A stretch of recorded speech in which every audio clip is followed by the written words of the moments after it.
Can't. Rendering. Well, hello. Well, hello, you guys, and welcome back to Pencil to Pencil, your favorite endemic pet podcast. I don't know. They're talking about. You got, I don't know. Less than a month until the Band-Aid's ripped off, and then everybody's running like crazy. Every man for himself. Oh no! Is this like Skynet activated? Skynet. Can I get my next book out before the world ends? Can we do that? Hurry up, Jamar. Hurry up. I'm trying. Welcome everybody back to the podcast. If you're a first-time viewer, well, hello. This is a weekly live stream/podcast run by expert cartoonists. That's right. Run out of town each week. That's right. Expert cartoonists, and I said this before, and between the three of us, there's over 90 years of comic book experience. Oh, and speaking of 90 years, go ahead, Mike. A happy 90th birthday to my dad. Happy birthday, Papa Manley. Love you the most. That's really special. And wow, 90. That's great. And he doesn't look a day over 32. It's amazing. You see some people that are 90 and they look like they're 200. But my dad looked really good. You would not think that he was 90. What do they say? They call that clean living. So let's do our intros. My name is JAMAR NICHOLAS. I am a author illustrator. That's what they call me in traditional book publishing. I have a series at Scholastic on the graphics imprint.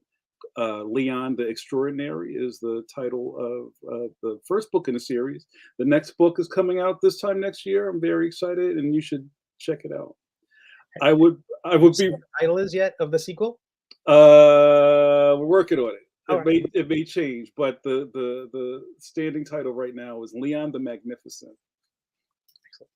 And then the next one will be the Leon the Fantastic. How do you go above Magnificent? No, I'm gonna flip it. So definitely the third book will have not a the something. It'll be a whole different thing. I'm really excited about that. But it's not all about me, you guys, even though sometimes I try to make it to be. I would like to introduce the rest of my cohorts tonight. To my left, to my virtual however that works, is, you ready for it, the world heavyweight champion of webcomics, Stone Cold, Steve Conley. Hello, Steve Conley. How are you, man? Good to see you guys. Happy Wednesday.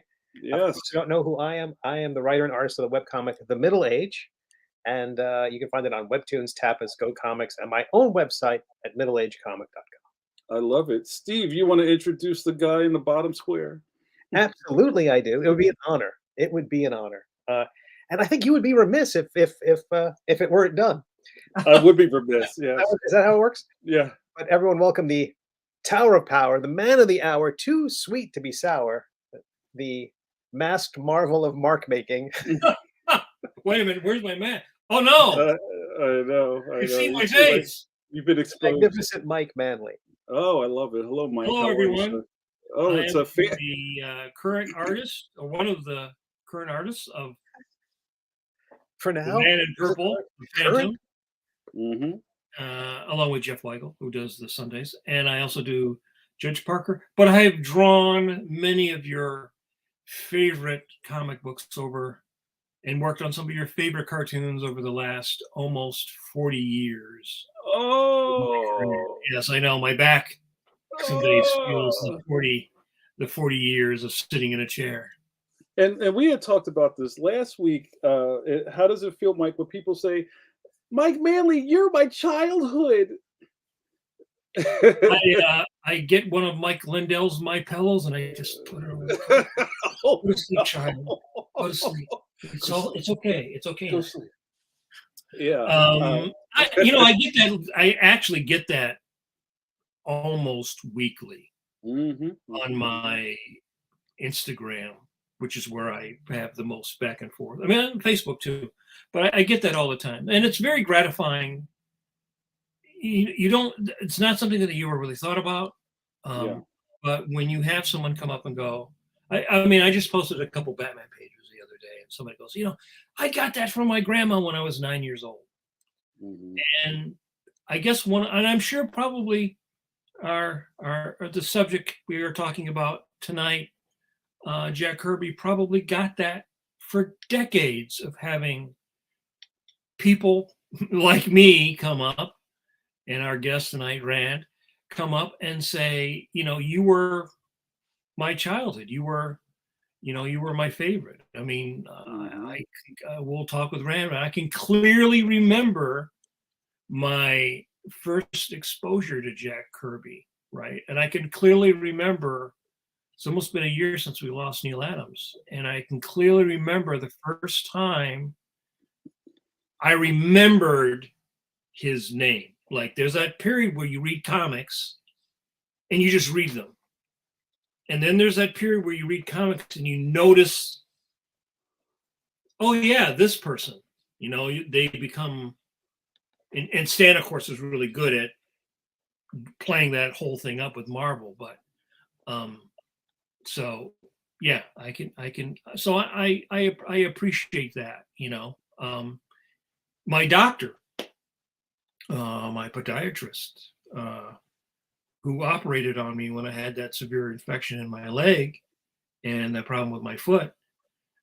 I remember going to the hospital, him coming in, and they check what they're going to do, and he sees my name and he looks at it and he goes, "No, we're taking both off, buddy." But he knew. So when I was in the hospital after the surgery, I had 2 or 3 other people who knew my name, which is not something you ever think about, but yeah, the stuff goes out into the world and you don't know how it's going to influence people. Well, this will be a good time to talk in our guest, Mike. So why don't you give an intro and I'll digitize them in. Okay. Well, I was thinking the other day, it'd be a good guest to have Rand Hoppe on the podcast, and he is the, I guess, founder and manager of the Jack Kirby Museum.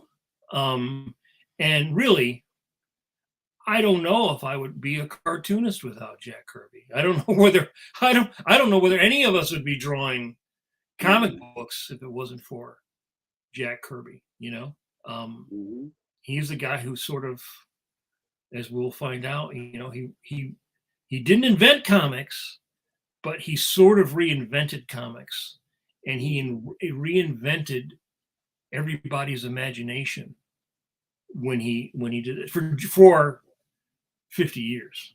There would be no Darth Vader if there was not Dr. Doom, right? I mean, it just goes on and on and on. So yeah, we should bring in Rand. All right, guys, I'm very excited to bring in from the Kirby Museum our good buddy Rand Hoppe. And hold on, I got to get it ready. All right, bring him in. rendering. There you go. 100010011100. Yes, Whoa. I made it. Hello, friends. Well, you are teleported in all 100%. I love it. Thank you, Rand. Thank you, and welcome to the podcast. I'm glad you're able to make it tonight. I'm very excited to talk to you. And it's great to be here. Thank you. And also, we're doing something a little new. Rand has kind of like tethered the Kirby's Facebook page. Right, he's crossed the streams to our podcast tonight. So we have a whole new audience watching us. So please, if this is your first time, we are just going to have a really cool conversation about a lot of things. And if you have a question that kind of adds to where we're going, or maybe something that I can leave at the end, please ask a question. We'll do our best to get to it, but no tears if I don't. All right, Mike, let's get started. Well, welcome to the podcast, Rand. And I guess we met probably at a New York, because we had like an Indian dinner or something like that after Thai food. Yeah, after one of those long, brutal Javits conventions. But I guess really the first question is, Jack Kirby has his own museum? Yeah, I had an idea back in 2004 where I had been helping out John Morrow from Tomorrow's with his website. I will repeat the anecdote that I wanted to learn how to make a website. So we're talking like 97, Mm-hmm. and I'm like, well, if I'm going to learn how to make a website, it should be a Jack Kirby website because I'm a big Jack Kirby fan. Right. And, back in the day, it was like, you view source and you copy the HTML and then you edit it, and it was like, well, I wonder if that guy who does the Kirby Collector would be interested in a website. Mm. So I reached out to him on CompuServe. Hold on, the wind is blowing me back. I know. and good old John, Yeah. I said, would you like a website? And he said, what's a website? So, because that's how long ago it was, no shame. Yeah. But so I helped him with his website. I still help him with his website. And I had also had a bunch of clients. I was kind of doing IT, media design, graphics, helping people with email for small nonprofits. Mm-hmm. And I'm like, maybe Jack Kirby should have a nonprofit just to try to keep him in that realm as a significant, artistic and literary figure in that space. Mm-hmm. And I asked John, and John was like, well, let's ask Lisa. So we asked Lisa Kirby, and that was it. That was 2005. So we got our nonprofit status together, and then Mr. Trouble Tom Kraft came along, and he said, if you're going to be a Jack Kirby museum, maybe you should go to conventions with a scanner and start scanning all the original art that you can get your hands on, because you're not going to afford it, Right. even back then. Even back then. So Tom's idea has blossomed into, oh my gosh, I forget the numbers. We have like 8,000 pages of Kirby art. So 1 week of his work. Yeah, no, that's right. 1 week. Yeah. So Rand, let me ask you a question. So you're going to like cons, let's say like San Diego, or maybe some, I don't know, where dealers would have that kind of hardware on them, like they're bringing Kirby pages to the Marriott Airport con. I don't know if they're doing things like that. And you're just asking them, hey, do you mind if I borrow this for an afternoon and scan it? And what kind of opposition did you get back then for things like that? Well, Tom is was actually building and had a Kirby art collection already, so he knew a lot of the art dealers. Okay. So he was able to kind of keep that relationship warm as opposed to cold. And so we were able to get there and talk to those guys. When I first started, I used to walk around with white archival gloves. Yeah. And all the dealers were like, what are you doing? And I'm like, you've got a $10,000 piece of paper there, buddy. You think you might want to like treat it nicely? And he's like, whatever. Yeah, let me take the Post-it off and here, go ahead and scan it. Like, yeah. You're finishing up your hot Cheetos. It's not crispy. Yeah. I gave up. I gave up on the gloves. Well, when you see the original art and you see how mistreated it had been up until the 90s, really. Yeah. You know, they Yeah. punch it. There'd be all kinds of like rubber cement stains, and you know, when they would want something fixed, they would go fix that eye, and then they would draw a big line all the way across it and circle something. You know. So yeah, I mean, I've done so many of these live streams where we go through, like, we just finished the Commandy series, and so we were able to put all the Kirby's work at DC in the 70s in kind of in a, you know, in a bow, and but like I end up having this thing where I was like, yes, and once again they use the original art as a mechanical. Yep. Let's just put the trade dress right on there with some rubber cement.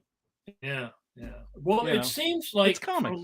and it seems like from knowing, like, well, knowing some older guys, like knowing Williamson, he loved his art and he cared about his originals. In fact, he would say, I work for the original. But you had the feeling that Jack Kirby was not a guy who worked for the original. You know, that was not, it wasn't like precious to him in that way. You know, like the physicality of his work was not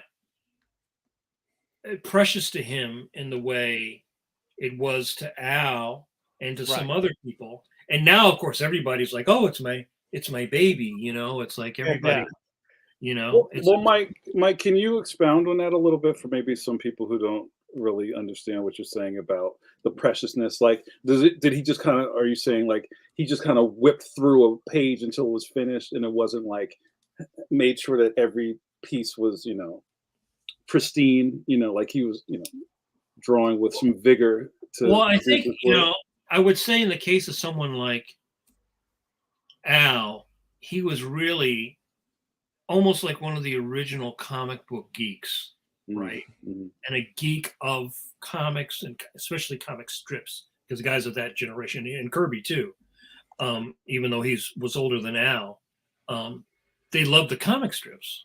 And that's, in fact, that's how Al got that amazing collection, and why so much of that classic stuff exists, because he basically bribed a guy at King Features to go in and basically take the stuff, because they used to just, he would go in and there would be a window where water was leaking and they got a Raymond underneath it and a Flash Gordon, or they would throw it out, or somebody would write in and they would cut up panels and send them around. It was not ever considered to be precious, you know. In fact, that's one of the reasons why a lot of the older guys didn't have any originals. Like Salinas, the guy who did Cisco Kid, was one of the best draftsmen ever in the history of the medium. Didn't pay to have King Features send the artwork back to Buenos Aires, where he lived. So that's one of the reasons why Al has got this beautiful stack of Salinas stuff, because you know, they didn't send the originals back. Most of the guys did not ask for the original art back. That's something that happened much, much later. Yeah. I mean, you could probably speak to that, Rand. I mean, with Kirby, I mean, he ran his own businesses, you know, his own with Joe Simon, you know. So I'm assuming he had the originals from that stuff, but when he was working at Marvel, he wasn't getting his originals back. No, and probably not really at National back in the 40s either. I mean, it was they just didn't really, they weren't paying attention to it. It was the art was a means to an end to get get them under the photostat camera. Yeah, you know, right? So once they realized that, you know, there was a stack of them, you know, that people were trading them and or buying and selling them, well, then, you know, they started thinking about it. Right? Yeah. Like I know the lore. There were supposedly 2 or 3 big art heists in the day. There was a big heist, 2 big heists at Marvel, and one big heist at DC. And I ended up with a fire hair page by Joe Kubert that I bought from an art dealer. And I remember, and then I was in Williamson's studio at the time, and he was going, I think he was teaching at the Kubert School. So he said, I'll take it down and get Joe to sign it for you. And he took it in, and Joe goes, because that was one of the stories that was stolen. Oh, wow. But Al's like, Mike didn't steal it. He bought it from so Right. he signed it for me. But I have a couple other pages from Joe that now I realize it were probably stolen in that art theft, because Kubert always got his. There were certain guys like Kubert that got his art back. Right. Neil Adams got his art back, or a certain amount of his art back. Mm-hmm. And other people just didn't really get their art back. I know Right. Ditko got art back, Mm-hmm. but in fact, I talked to Steve Ditko once on the phone because I had done a job with Williamson on Daredevil, and I thought, well, Al was going to give me our part, and I was going to see if I could get Ditko to sell his part, and Ditko was like, well, I never sell my pages, so. Mm-hmm. So supposedly any Spider-Man page you ever see is stolen. That's wild. Yeah. So, hey, Rand, why don't you tell us a little bit about the beginnings of the museum, and is it a brick and mortar, or is it kind of virtual and physical at the same time? And we already have a couple of questions loaded from the chat about it, so maybe you can, or maybe this would be a good time to start the museum slideshow. I'll just assume talk. All right, or better yet, yeah. So we completely and utterly started as a virtual organization, and what ended up happening that my dining room table couldn't take the weight of the archives anymore. So we actually do have an archive space, 5 blocks over that way here in Hoboken, New Jersey. And we have where we keep our stock for the stuff that we sell, the T-shirts that we sell, and we do have the Kirby family's collection of pencil art photocopies in archival boxes. Why don't you talk a little bit about that too? Because sure. I know that there were different people who had different collections of photocopies, like Greg Theakston, I heard, had some. And yeah, well, the family had, obviously we had this great photo of Jack. I don't have it queued up. Great photo of Jack standing in his living room or his studio, and there's the Canon photocopier right behind him, and it's like, yes, there it is.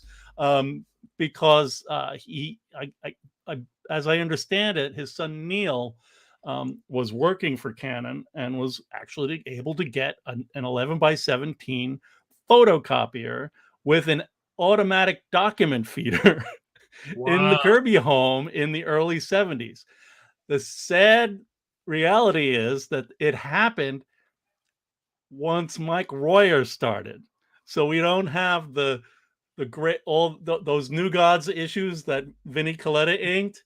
We don't have pencil photocopies for those. And boy, do we wish we did.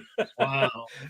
But of course the I don't know, the joke, the funny part of it is that we've scanned all of them, and again, that's another 8,000 pieces of paper that we've scanned.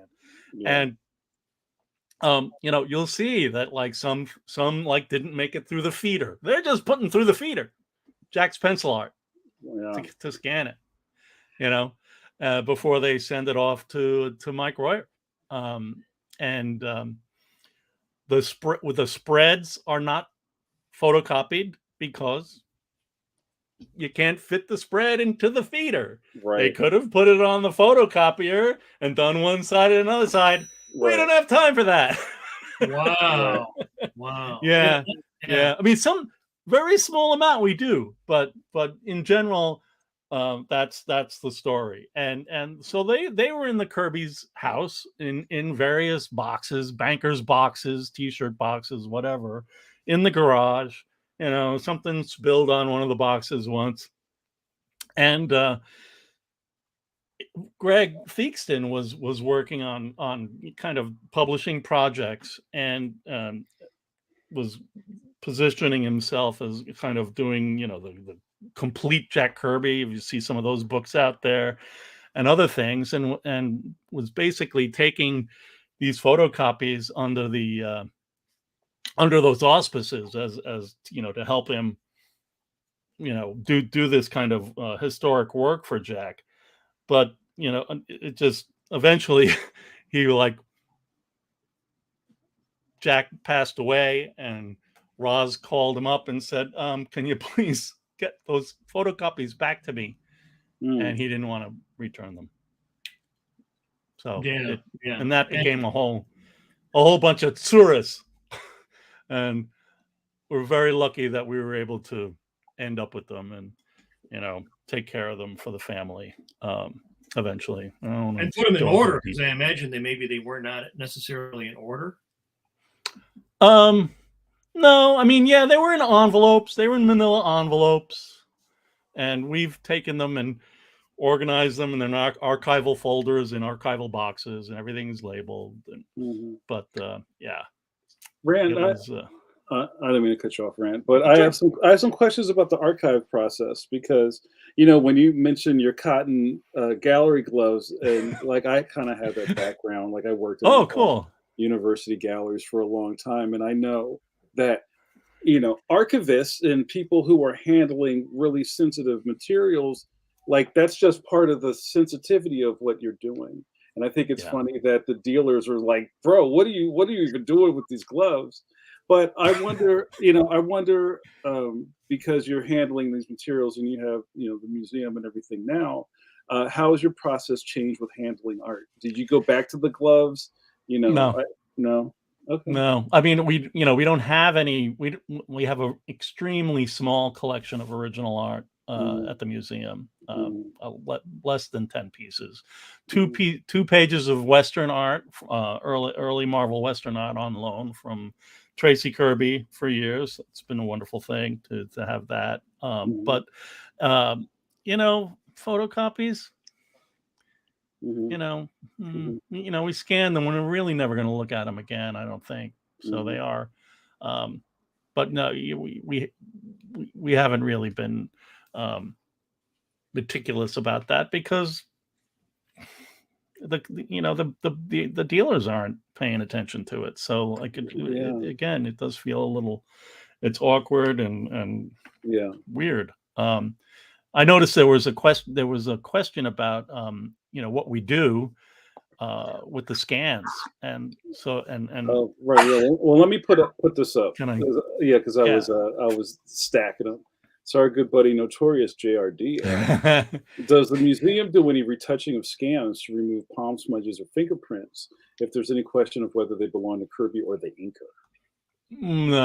No, we don't do any, you know, not our scans. We don't do anything like that. I mean, we scan at 600 DPI. We discovered that I forget how long ago, but we realized there's a you know how when you have a 35 millimeter digital camera and you can shoot in RAW? Yeah, RAW. Yeah. You can scan in RAW, and the file is called DNG, digital negative. So we actually do all our scans in the DNG format. A lot of times we'll do our splash pages at 1200 DPI. We have gigabytes, you know, terabytes. We have a lot of files, and they are saved in multiple places, and you know, Backblaze and Google Drive and Boston and Hoboken, and you know, so we make sure that you know, there's never a single point of failure on that. But we love going into scans of the original art and playing around with levels and curves and finding, you know, the original, you know, gee, look, there's a pencil of a head that Vinny colored in ink, or whatever. Right. It's Yeah. always fun to do that kind of like forensic Photoshoppery. What is the oldest, I guess, copy of Kirby's process that you have? Because I know when he moved to California, they Xerox stuff to send to him so they could keep, the costumes correct and references. Yeah. Even when he was on Long Island, they were sending him stats. Yeah. Right. Yeah. So how far back do you go? Do you have copies of his like pencils from different things?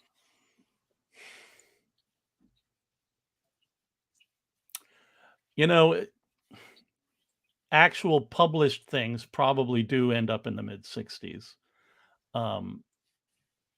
Just speaking on the fly. And I believe, the other fun side of that stuff is unused stuff. Like, oh, look, here's some unused challengers of the unknown panels, Right. in pencil form. We find stuff like that. The other things that were never inked, for newspaper strip proposals from the 50s and stuff like that, or Spaceman Zero. Like the Johnny Reb stuff that he used to pencil for for French Yakoya. Yeah. Yeah. So we do get to see some of that stuff. There's like boy explorers, an unfinished boy explorers story. That's really fun to see. That's from like 48 or 49, I think. Some of it's inked in that flat line, where he or Roz would just go in with the pen and do the flat line, and then Jack would go in the brush and the pen later. They called that putting the hay on it, as I remember. Putting the hay, that's right. Yeah, putting the hay on it. Yeah. I love it.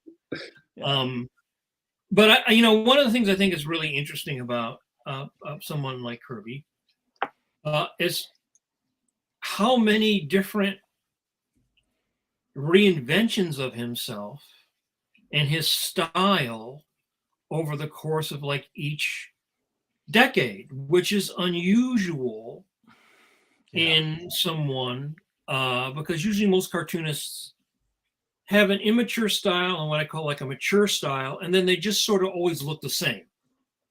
But the 40s Kirby doesn't look like the 50s Kirby, or what I call sort of like the Dan Barry Kirby, where he was drawing much more. That's exactly what it is.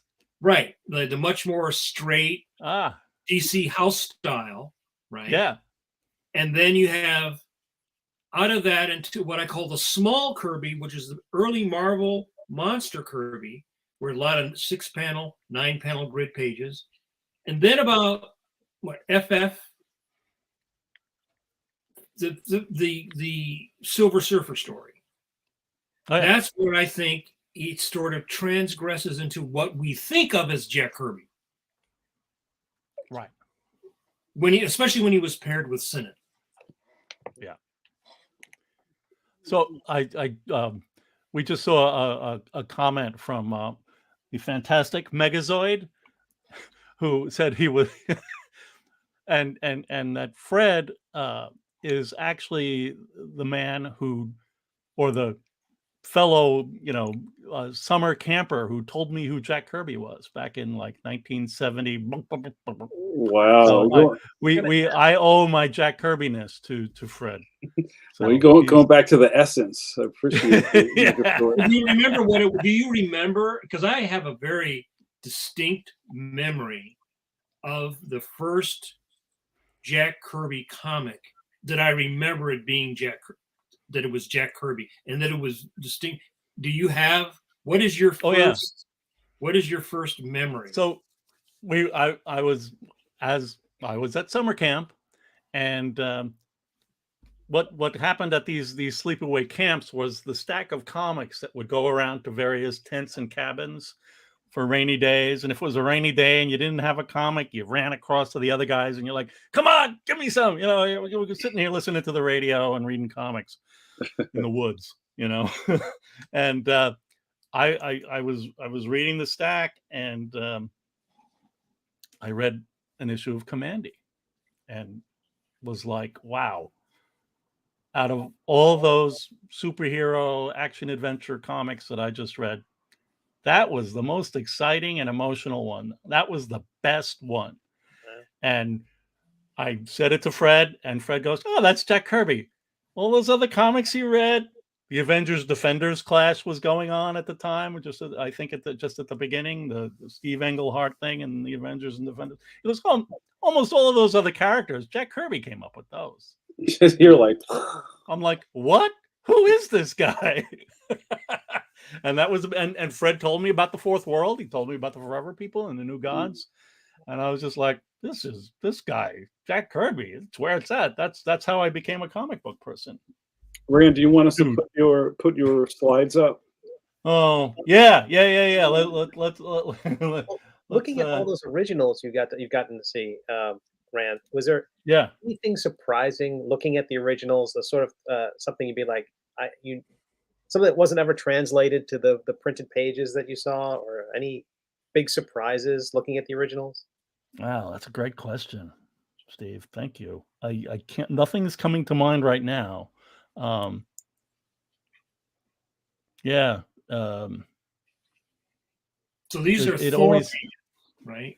Well, this is just like that mid '60s stuff where it seemed like suddenly it's like, well, Jack is going cosmic. He's Right. We've got the Apollo program.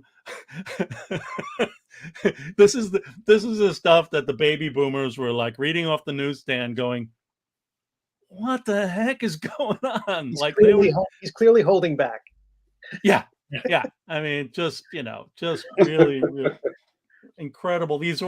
I believe these are all splash pages, interior splashes, and they're just the kind of thing that he really became really well known for after a while. It was just, you'd be reading this, you'd have the initial splash, and then you'd have some story pages, and there'd be another one, another amazing splash that would just kind of blow your mind and pull you, and it was all, he just was so adept. He had, he would pull you in. He had all this great sense of depth in the foreground, middle ground, background, and he was such an expert at moving the eye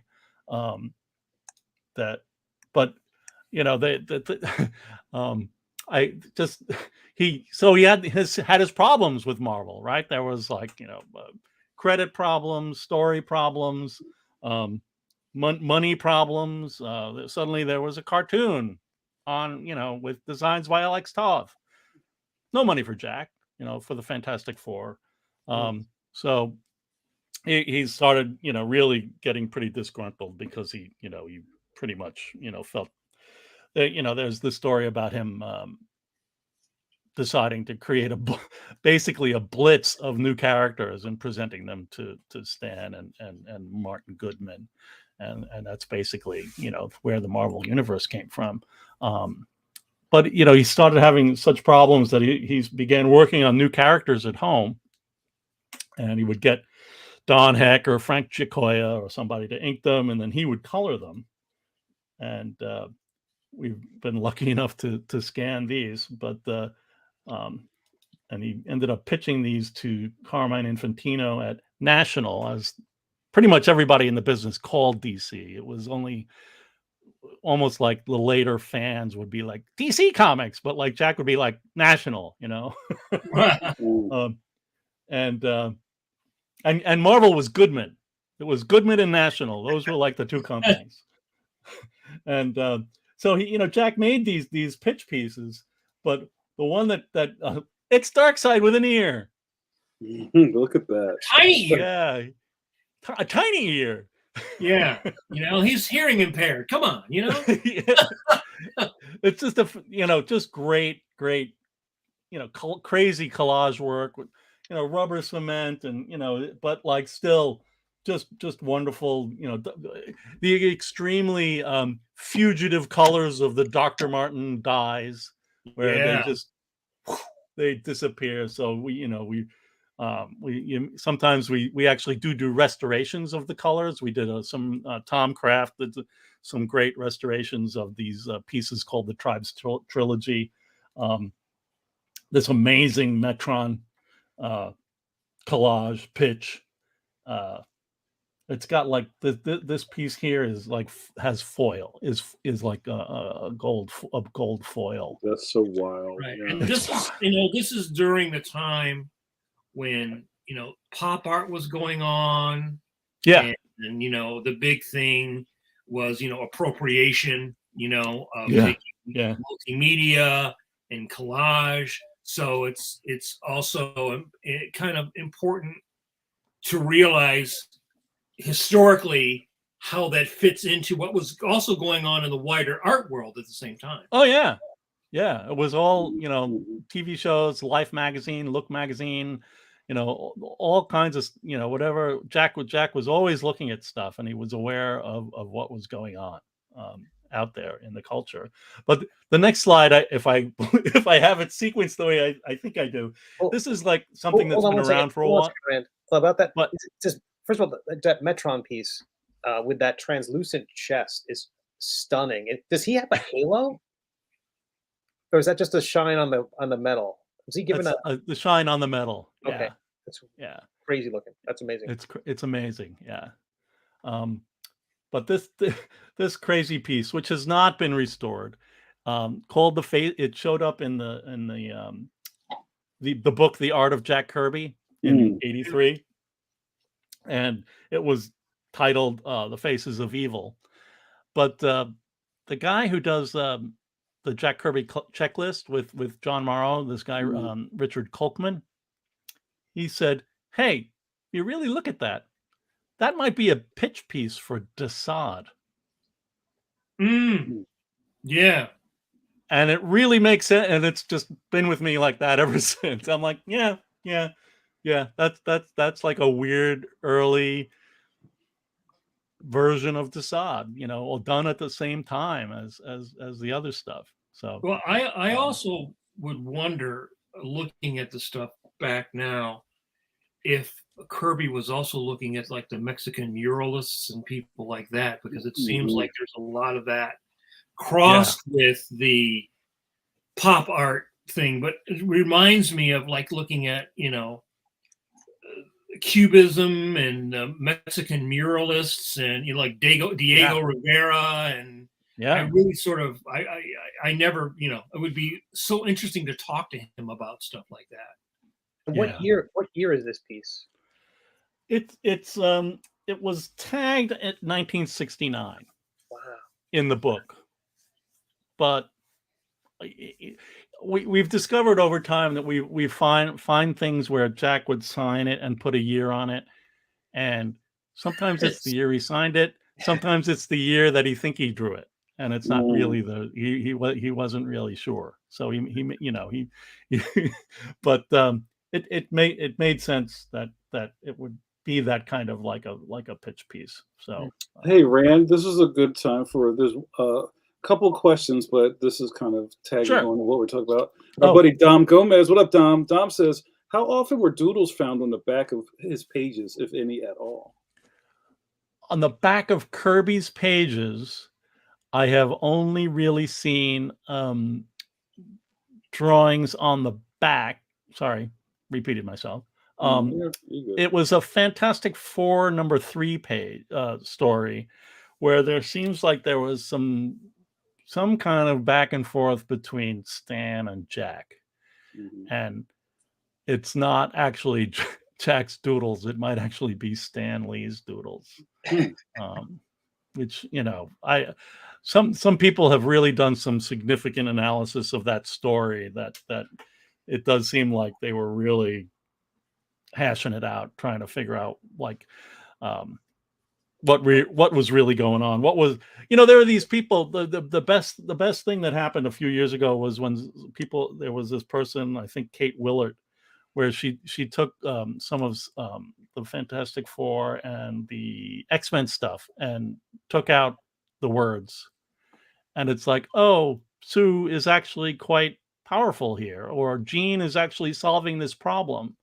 But Stan wouldn't write it that way. It's like, thank goodness Professor X told me to do it like that, or oh, Reed, it's like, but you look at what the story the pictures are telling, and that's not really the case. It doesn't line up, right? Yeah.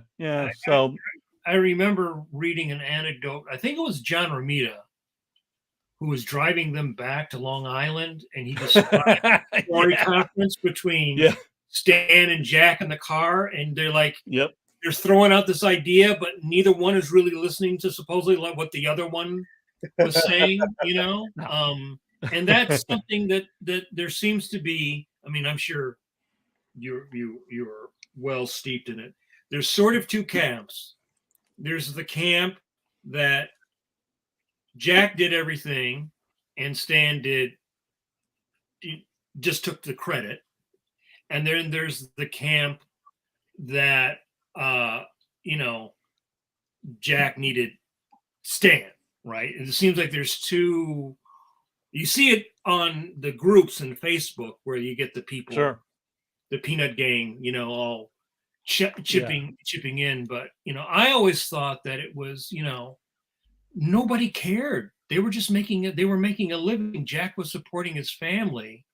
And this was the way that he, when the deals at DC went down and comics was kind of folding under because of in the 50s, there's a lot of people that were really good cartoonists that got out of the business and never came back. A lot of people, right? And nobody, they were just doing what they always did. Sit down, think of a cool idea, go home, draw your 6 pages and come back in, So, well, I mean, there's always that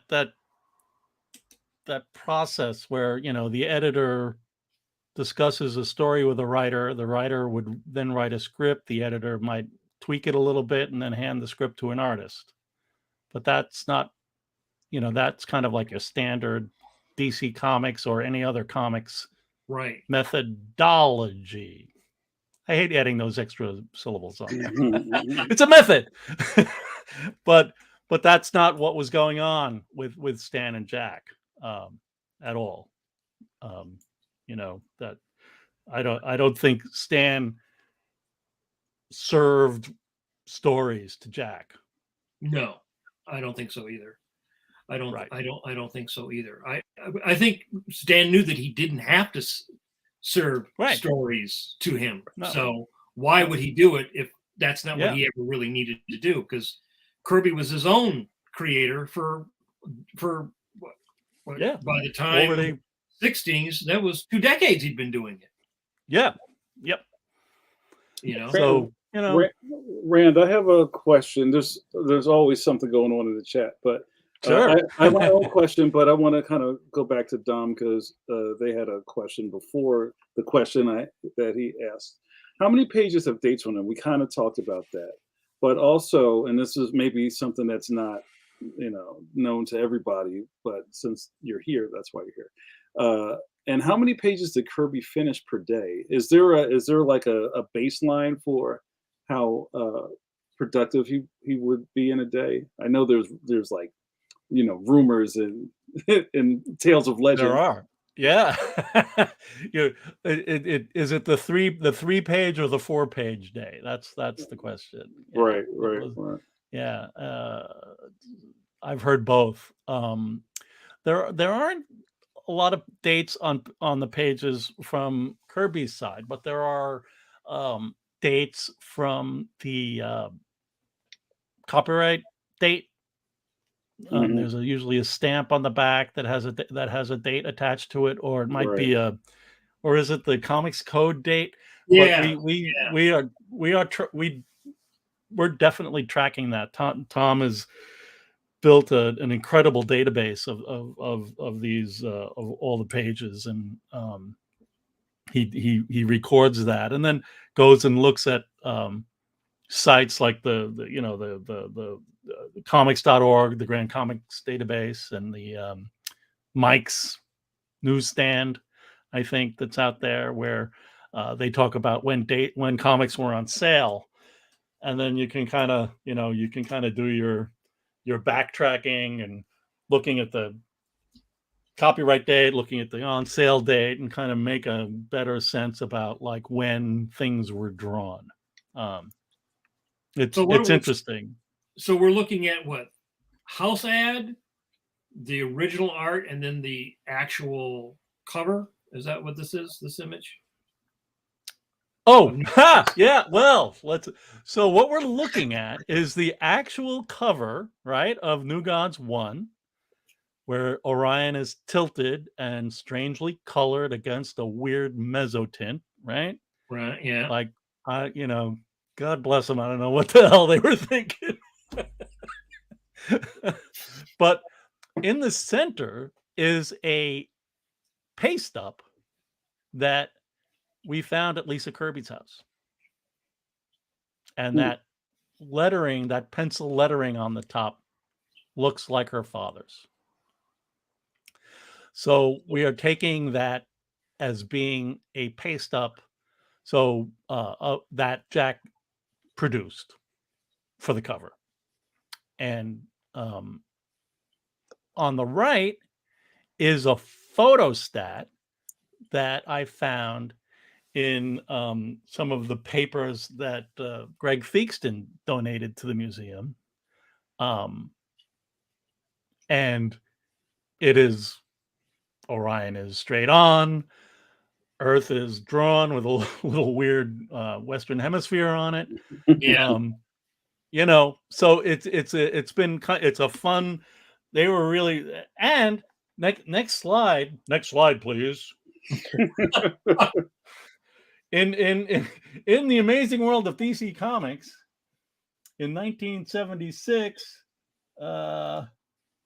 they showed this little thing down on the lower right, which I blew up, which was when New Gods was going to be presented in showcase number 94. I don't know. It's just the kind of stuff that we collect and try to make sense out of what was going on behind the scenes. I walked up to Carmine Infantino at a convention once with the New Gods 1 cover, and I said, "What can you tell me about this?" And he was just like, he had no time for me. Like, it was just, it's a disappointing cover. I'll just say that. But hey, Rand, I have another question. I always have questions.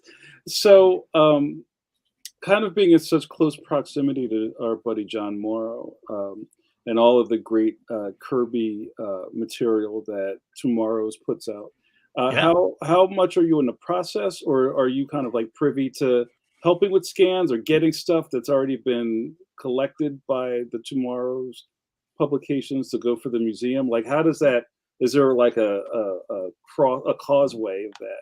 Yeah, I mean, a lot of times, John has so many scans, and he has such a great network of people that a lot of times he'll just dive into his own bucket and find what he needs. And there are times when he reaches out and he's like, he knows what we have. We've shared a spreadsheet with him. Oh wow, that's fantastic. So he's like, can you send me that scan of that King Cobra pitch piece? So and in the reverse, do you kind of say, hey, we're missing, there's some holes in this one issue, do you think you have scans of this, or do you have these kind of pinups? We for the most part, since it's such an active, we have such an active process of grabbing things. A lot of times that secondary look at like where's the hole is doesn't come up. But what does come up is like looking at an old issue or even looking at the new issue and going like, holy crap, where did we find this? Like, how did we even know that came about? And that's always fun. And we've talked to him about it. And I mean, we helped him a lot with those the Spirit World and the Days of the Mob books that DC put out. He put those together for DC. And the Dingbats book, we had a lot of stuff. So we helped him out with that. And so, we're definitely like, yeah, it's like a back and forth. Next question for me. I have such a curious cat. So, thinking about your research center museum mission statement, do you have any connection, or do you talk to like the other kind of comic archivists, like the Billy Ireland Museum in Ohio and things like that? Do you guys connect at all, or even trade not that recipes much. or anything like that? No, haven't had. I've actually the Billy Ireland had some fantastic scans of Davy Crockett Sundays that Jack did back in the 50s. We went on a hunt because the 50s were so turbulent for Jack, or any comic book, the whole comic book business, where he was making an effort to get into strips, and I can't remember the guy's name, but he did do some fill-ins on the Davy Crockett strip, and it was fun because it's like, if I get an email from a guy in Germany, I found this German Davy Crockett. It looks like Jack Kirby. What do you think? And it's like, well, now I'm down the rabbit hole, and we found him.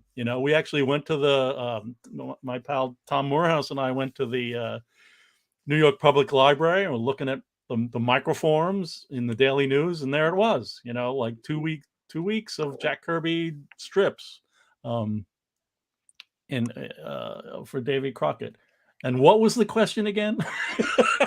Oh, well, just like, as far as I don't dealing with other museums, or maybe even like sharing information between you all, because there's not a lot of people that are trying to archive the history of comics.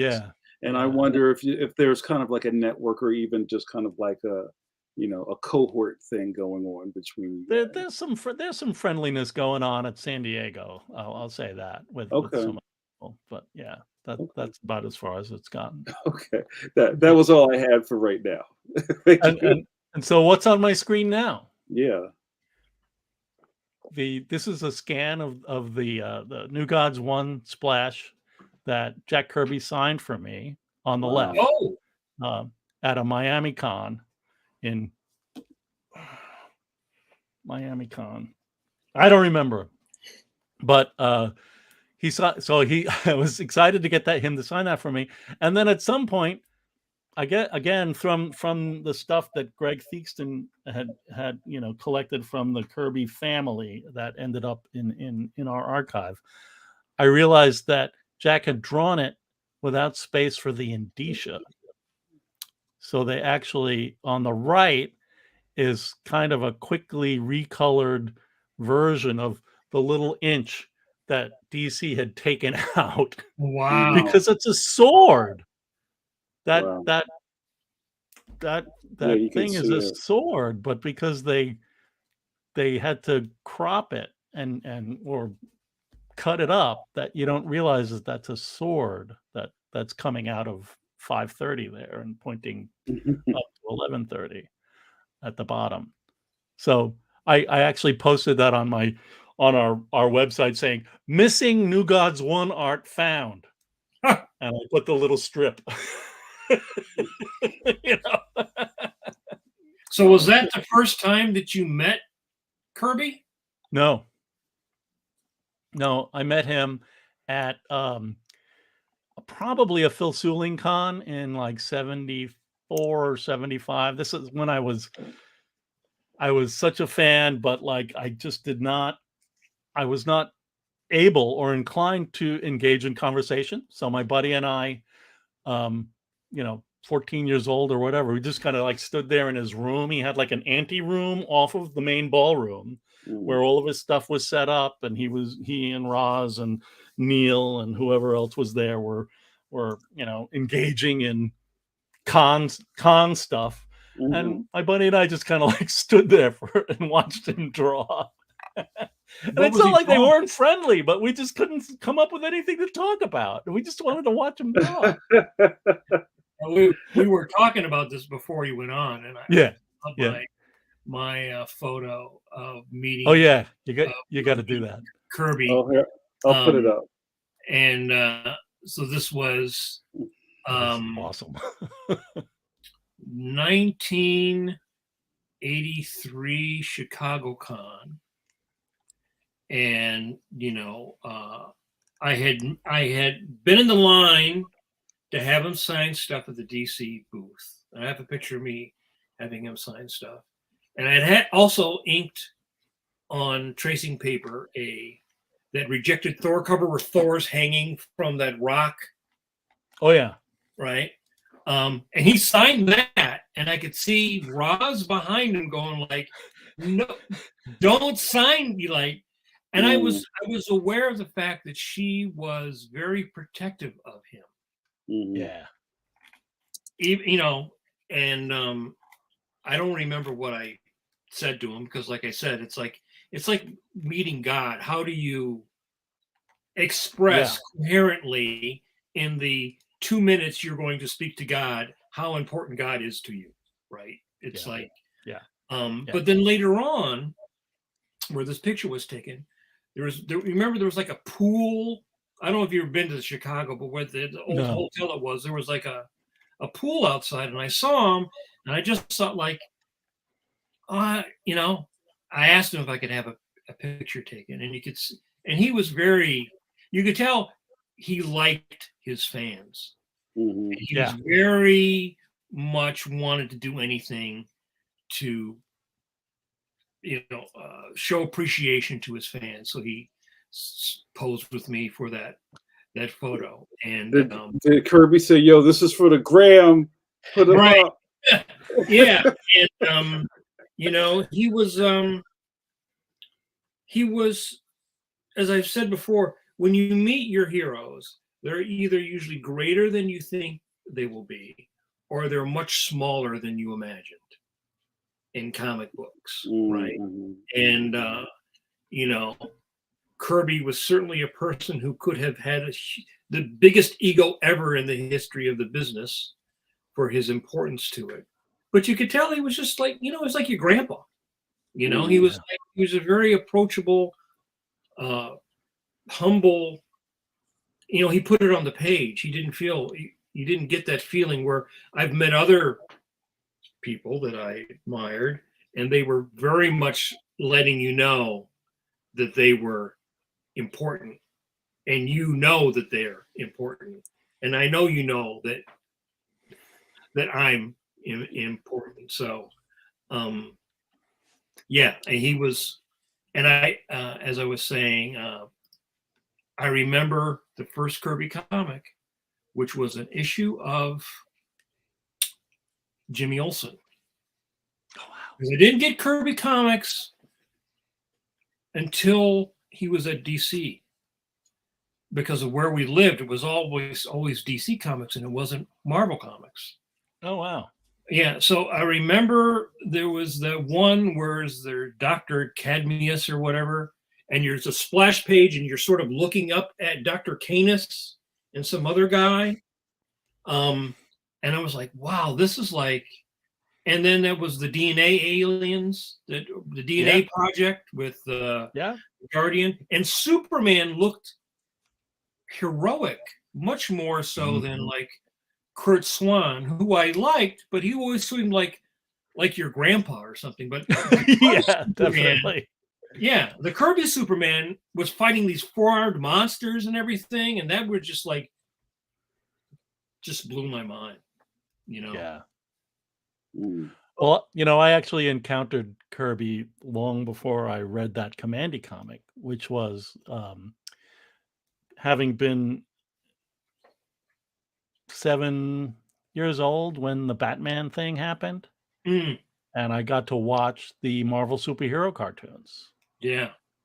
Right. And I loved them. Like, I liked Crusader Rabbit, I liked Colonel Bleep, I liked the Marvel superhero stuff. And but it never made me go buy a comic.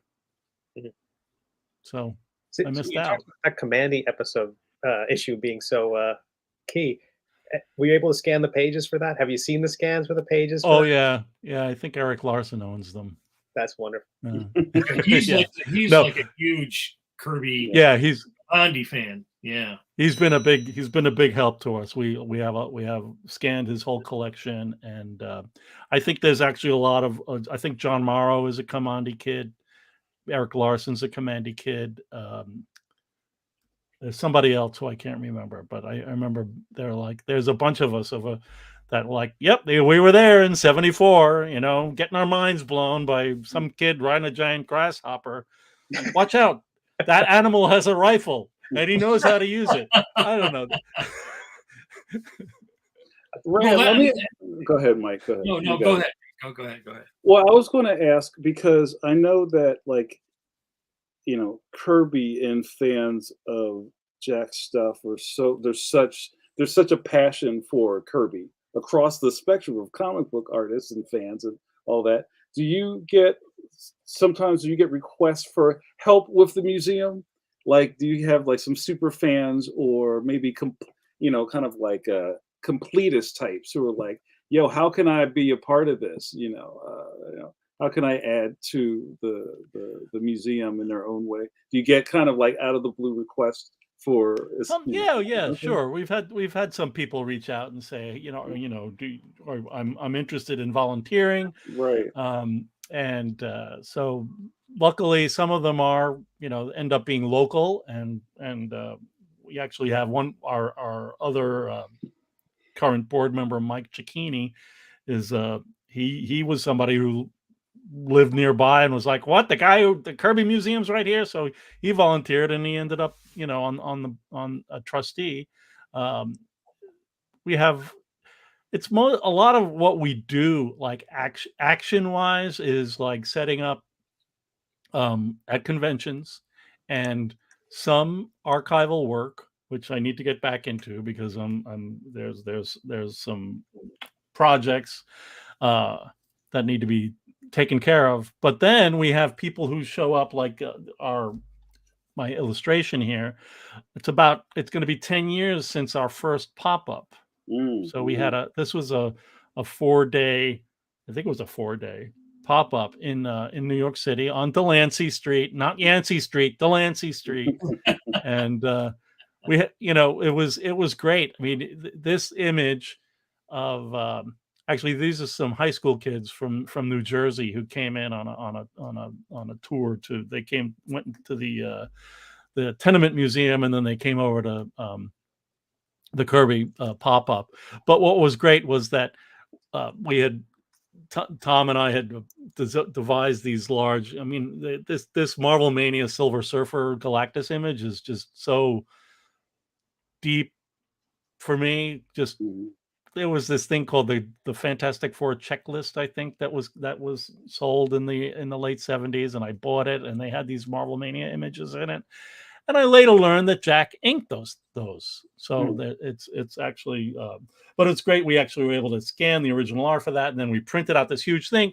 And there were people coming right behind where the photographer is standing is the Williamsburg Bridge. So people were coming over the bridge and like looking out the window and going, what the hell's going on there? We had people come in. I was on the bridge. I had to come in. It was so. We've been doing these pop-ups, and we love them. They're really fun way to get Jack out there. We've done this prototype alpha. We did a one on basically Jack as a fighter. We covered some fights. We did 2001 Space Odyssey. We did the 100th birthday, so that was just kind of an overall thing. And then we did the Eternals and the New Gods as well. So we were always looking for opportunities to do that kind of a thing. We had discovered that Joe Giella recently passed away, the inker, and his son Frank is an art dealer. So Tom and I got to know Frank and very well. And Frank was always like, you got to talk to my brother Dan. he's got a gallery in Tribeca. So we've done like our last 3 pop-ups with Dan in Tribeca in New York City. Just been a wonderful experience. It's great. Feel like family with those guys. So that was sad that Joe passed, but so we look forward to doing that. And the so we have people help us out, volunteers help us out at these events. Very cool. Yeah. We have a few more questions on we jump in with on YouTube for the most part. James on the YouTube asks, what's your favorite piece of the museum? Mm-hmm. Put you on the spot. I think my the one that comes to mind right now, I mean, it's, if I was to talk about a scan, I'll say that the scan of which I could not find for this show, doesn't say much about my abilities, but You're doing great. We scanned this amazing. We came across this amazing piece that Jack did that was like a promotional piece for the New Gods in the Fourth World, and that it was later. And there's these little bits of rumor comments out there about that National or DC was working with the American Classics Library. I don't have that name right. That they were going to collect the Fourth World in paperbacks and put them into the book trade. And this was something that Jack had pulled together as a kind of a collage with a bunch of Dr. Martin stuff.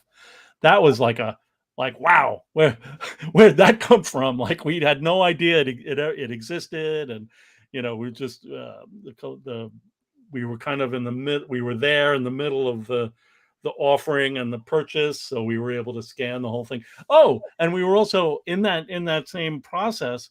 Some of my favorite stuff is the Julius Caesar costume designs that Jack did. Mm-hmm. So in 1969, this like wild and woolly theater guy, Sheldon Feldner, out in UC Santa Cruz, decides that he's going to put on Shakespeare with the trappings of comic books, calls Marvel Comics, and they basically say, well, guess what? Jack Kirby just moved to California. Give him a ring. And he did. And Jack did costume designs pro bono. Did they use the design? They did. Ooh, that's fantastic. And you can go to kirbymuseum.org/Caesar and look at all the stuff. We sell a portfolio of them. And on the website, you'll see people wearing the costumes that were made by the college folks back in '69. So hilarious. So I guess Roz was right. She was always trying to protect him, right? I guess that might slip by her. Yeah, I mean, really, he was just like, I'm happy to do it for you, for free, you darn kids. Yeah, I know, Catalina. It's crazy. Right. Yeah, I could see why Roz was like, hang up the phone, Jack. Hang it up.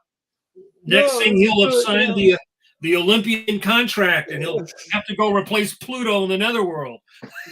He did have this prop. There was a property called like Tiger 21, I think, that he was pitching, I think, in New York television, and there was some teleplays done for New York television, and then he did that fantastic poster for Captain Nice while he was in New York.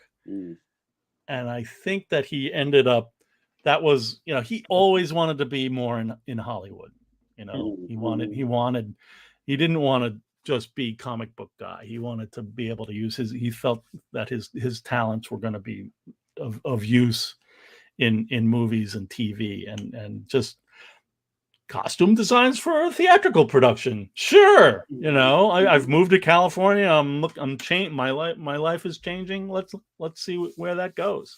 Well, he eventually did, right? Because he was working on staff at Ruby Spears and places. Yeah, that's right. And then when I was working as a storyboard and working on the Superman stuff with Bruce Timm and those guys. Yeah. I mean, that he was like one of the major influences on that show. And we even did that, based that character on Jack in the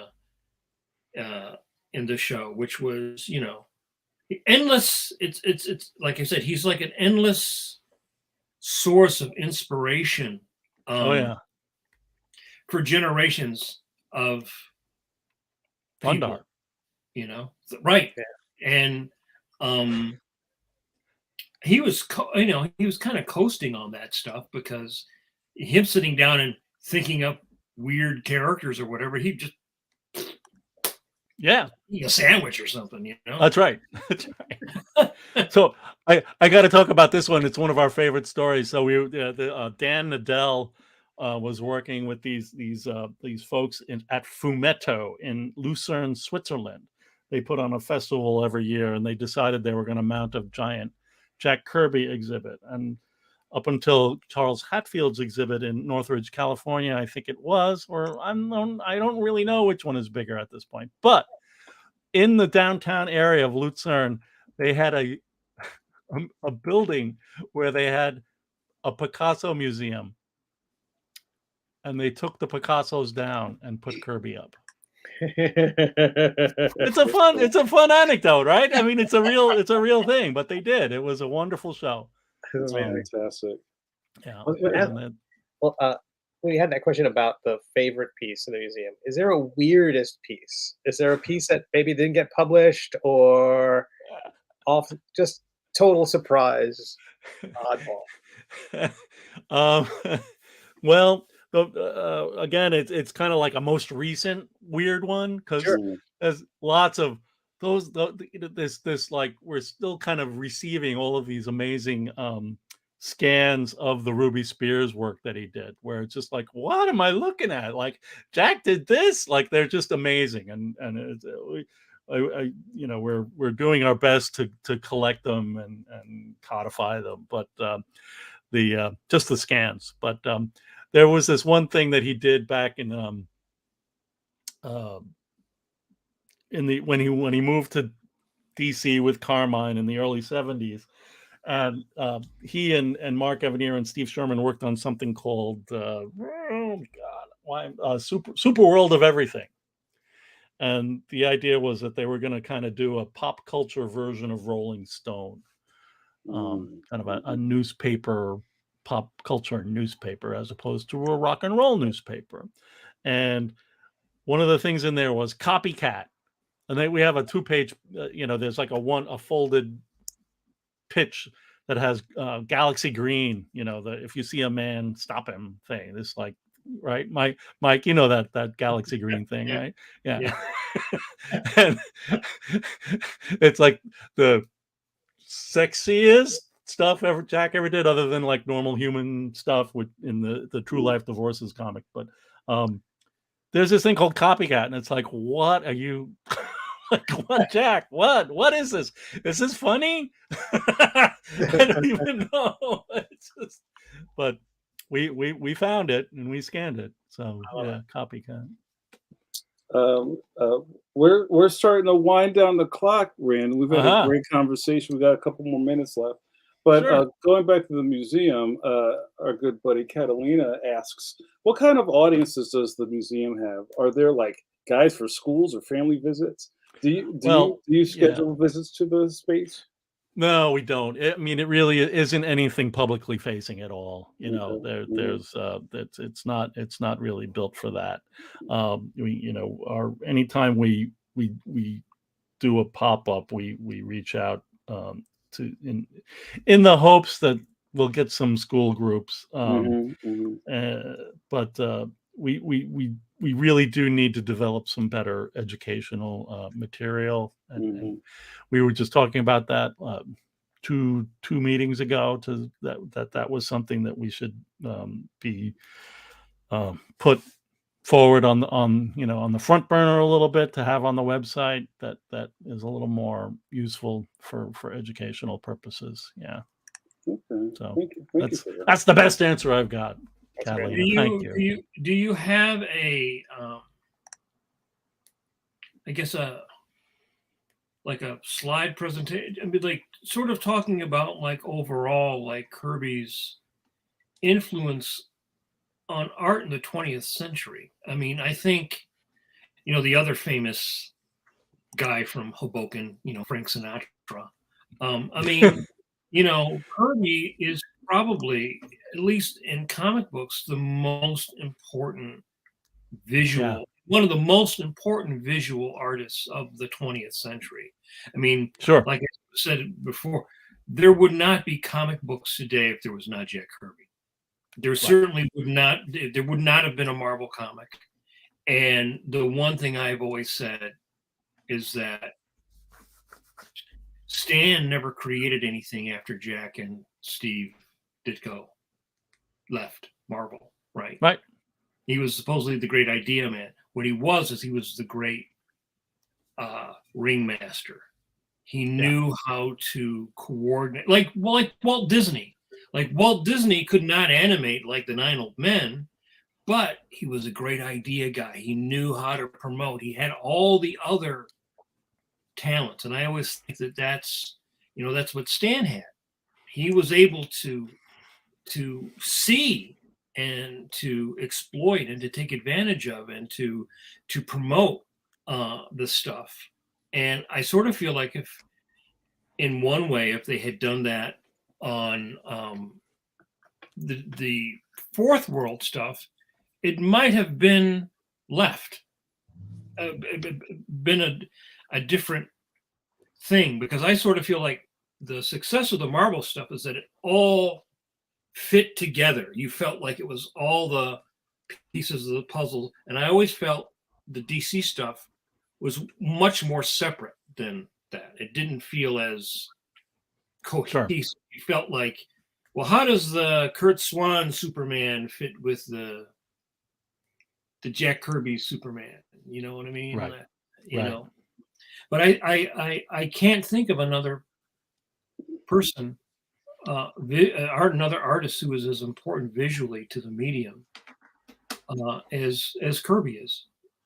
Yeah, no, he's and pretty important to, like, you know, I sometimes say the last half of the 20th century, but you know, it's like he's, you know, definitely, you know, one of the most influential creative forces we've known, and that's why why we're doing what we're doing, and I have done presentations where I am kind of like, who is this Jack Kirby guy anyway, kind of stuff, to try to offer those kinds of, you know, like what it means, and you know what Kirby means, and what comics mean, and you know where they come from, and you know, I think it's really fun to do that too. And I think it's interesting to go back to the educational part, because even in the realm of like young cartoonists who may have come into the industry being manga fans, or you know,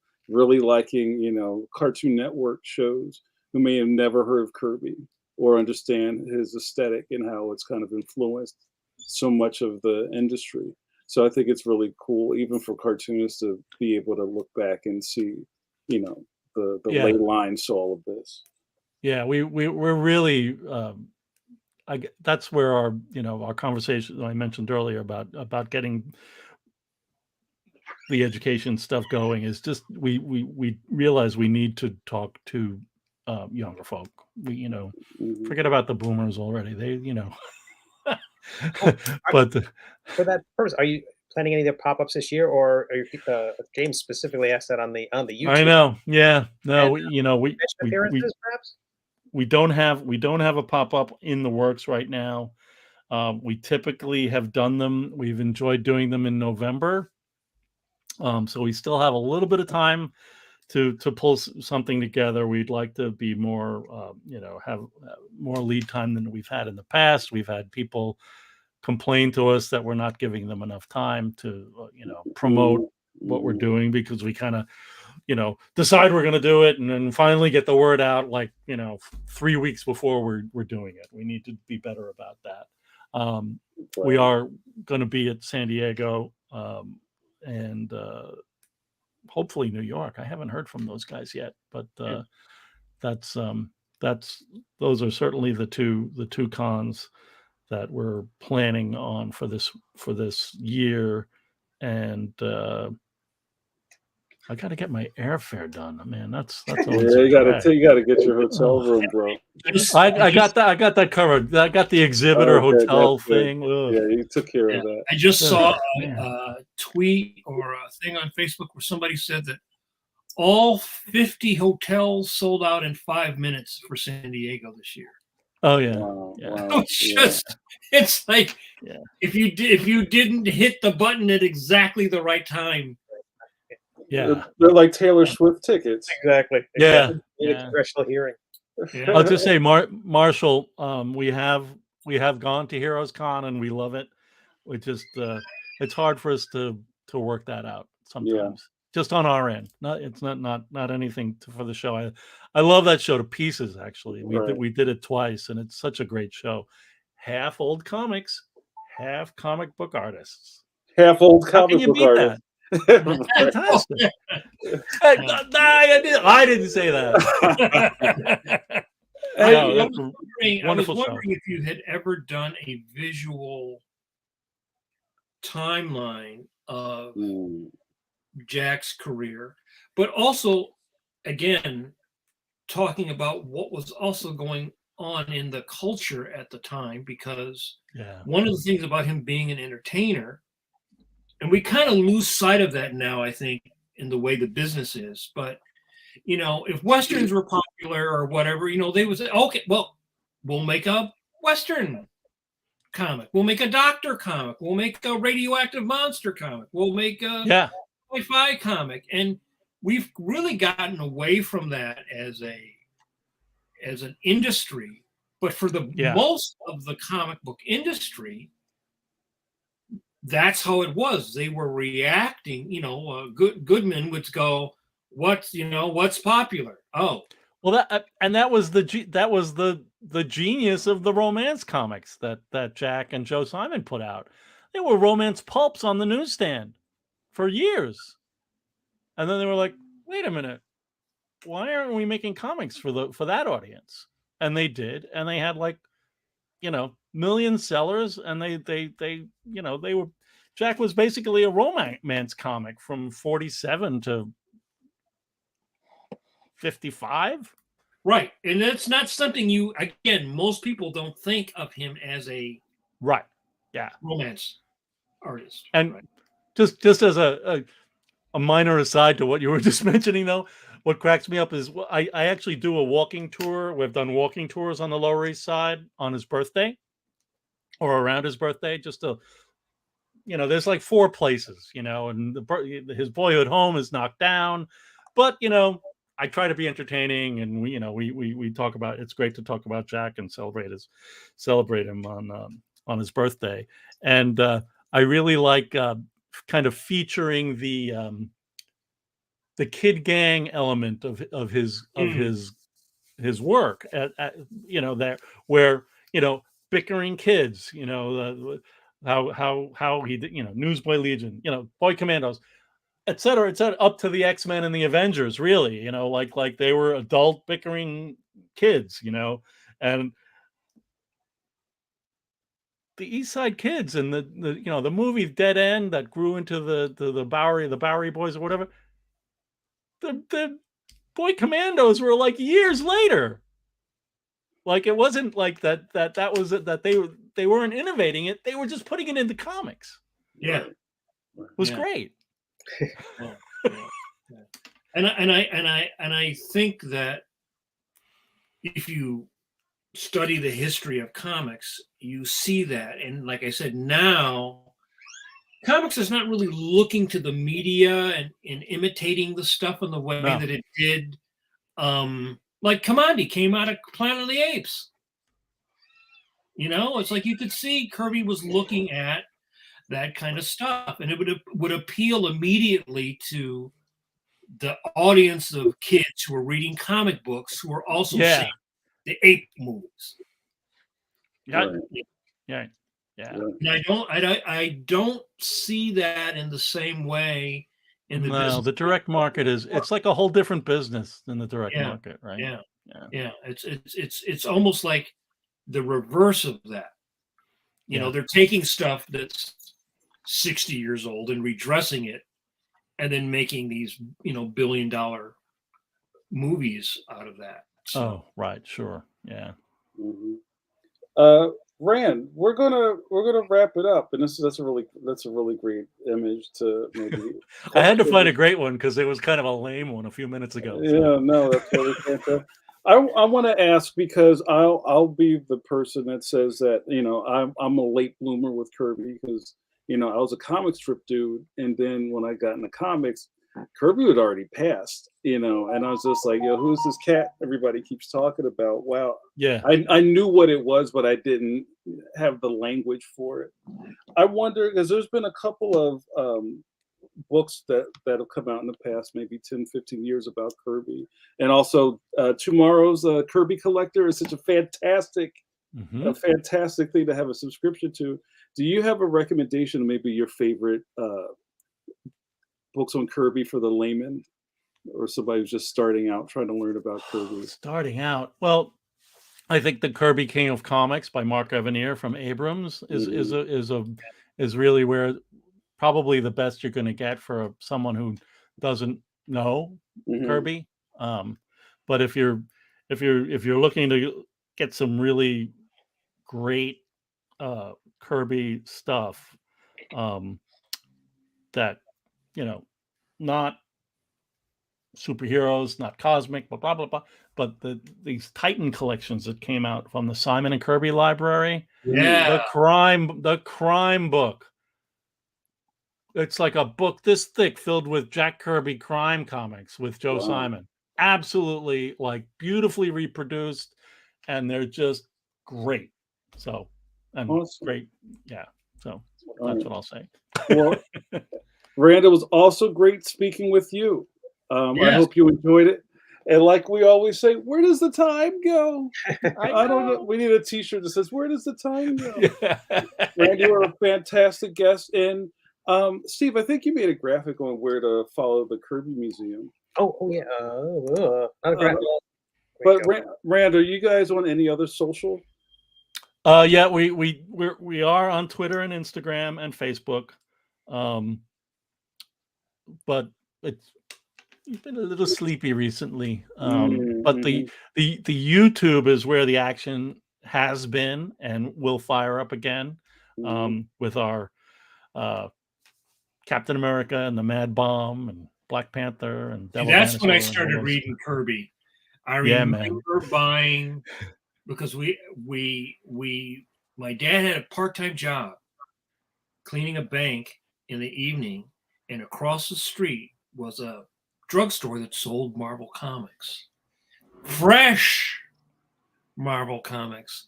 And that was right when Kirby, I remember reading something that says, Kirby's coming back. Yeah. Okay. And then I was buying all that stuff. And I guess sort of my last thing is that who else could follow Stanley Kubrick on 2001 but Jack Kirby? That stuff is amazing. The only other guy I think could have done it would be Mobius.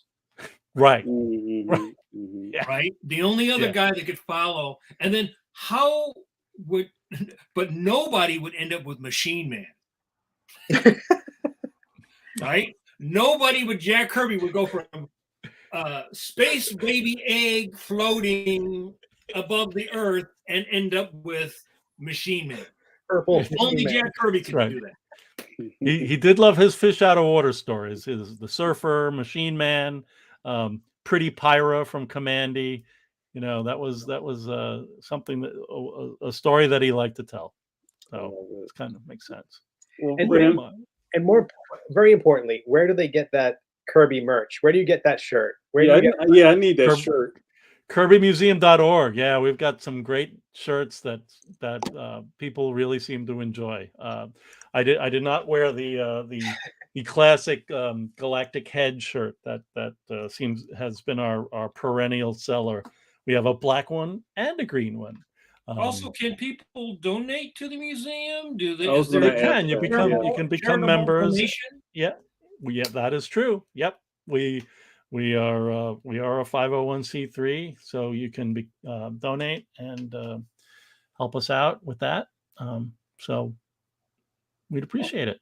Awesome. Thank you so much, guys. It's really been fun talking to you. Thank you. Before you jump out of here, we do a thing around here, Rand, that is so apropos to what we talked about tonight. Hopefully you'll do it. Oh, wait. Don't spoil it. Don't spoil it. Ladies and gentlemen, thank you so much for hanging out with us tonight. This is a fantastic episode. There are a lot of new eyeballs tonight. Please like and subscribe to the channel so we can get our plaque from YouTube in one of these years. I know. I want a plaque too. I want a plaque so bad. So for our unboxing video. Oh, we can do more of this.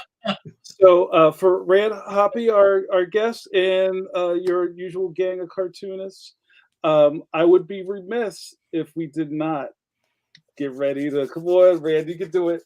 Wash those Kirby hands. You probably have the best Kirby hands, Rand. Look at that. That's fantastic. All right, you guys. Thank you so much. See you next Wednesday. All right. Thanks Bye. a lot.